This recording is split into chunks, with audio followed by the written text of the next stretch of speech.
কেউ উত্তোলন করতে পারছেন না নিজের জমানো টাকা, কারো কেটে নেওয়া হয়েছে আমানতের মুনাফা। তার প্রতিবাদে রোববার সকাল থেকে চট্টগ্রামের খাতুনগঞ্জে একীভূত হওয়া ব্যাংকগুলোতে তালা দিতে যান আমানতকারীরা।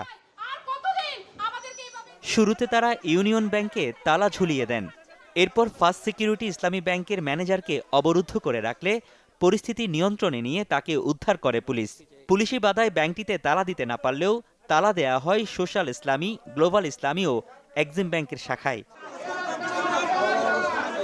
বিক্ষোভকারীদের দাবি, দীর্ঘদিন ধরে ব্যাংকগুলোতে হয়রানির শিকার হচ্ছেন গ্রাহকরা। গুরুত্বপূর্ণ প্রয়োজনে উত্তোলন করতে পারছেন না নিজের অর্থ।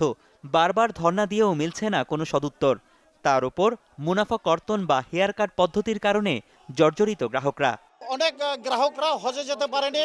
আমাদের অনেক গ্রাহকরা তার অসুস্থ অবস্থায় তারা মৃত্যুবরণ করেছে, অথচ তার টাকা ব্যাংকে। হয়রানি, আমাদেরকে প্রফিটও দেওয়া হচ্ছে না। প্রফিট দিতে গেলে বলে হেয়ার কাট করতে হবে। কোনো অ্যাকাউন্ট ক্লোজও করতে দিচ্ছেন না, কোনো টাকা পয়সাও দিচ্ছেন না।